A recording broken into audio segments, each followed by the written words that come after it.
रागद्वेषवियुक्तैस्तु विषयानिन्द्रियैश्चरन् आत्मवश्यैर्विधेयात्मा प्रसादमधिगच्छति। रागद्वेषवियुक्तैस्तु ರಾಗದ್ವೇಷ ರಾಗನಲ್ಲಿ ಗ ಮೇಲೆ ಆಘಾತ ರಾಗದ್ವೇಷ ಶ ಮೂರ್ಧನ್ಯ ಇದೆ ಇಲ್ಲಿ. ರಾಗದ್ವೇಷ ವಿಯುಕ್ತೈಸ್ತು ವಿಯುಕ್ತೈಸ್ತು ವಿಷಯಾನಿಂದ್ರಿಯೈಶ್ಚರನ್ ವಿಷಯಾನಿಂದ್ರಿಯೈಶ್ಚರನ್ ಆತ್ಮವಶ್ಯೈರ್ವಿಧೇಯಾತ್ಮಾ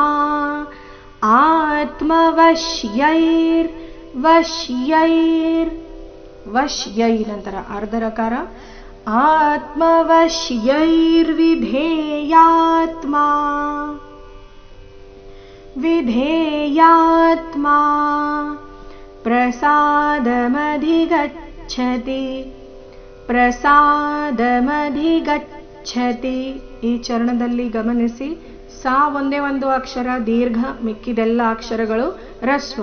ಪ್ರಸಾದಮಧಿಗಚ್ಚತಿ ಈ ರೀತಿ ಈ ಚರಣ ಬರಬೇಕು. ನೋಡೋಣ ಪೂರ್ತಿ ಶ್ಲೋಕ.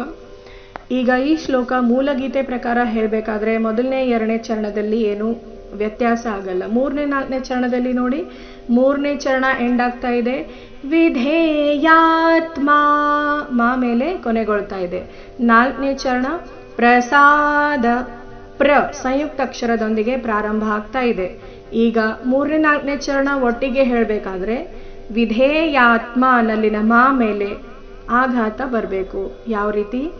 ವಿಧೇಯಾತ್ಮ ಪ್ರಸಾದ ಈ ರೀತಿ. ನೋಡೋಣ ಪೂರ್ತಿ ಶ್ಲೋಕ ಮೂಲಗೀತೆಯ ಪ್ರಕಾರ. ರಾಗದ್ವೇಷವಿಯುಕ್ತೈಸ್ತು ವಿಷಯಾನಿಂದ್ರಿಯೈಶ್ಚರನ್ ಆತ್ಮವಶ್ಯೈರ್ವಿಧೇಯಾತ್ಮಾ ಪ್ರಸಾದಮಧಿಗಚ್ಚತಿ.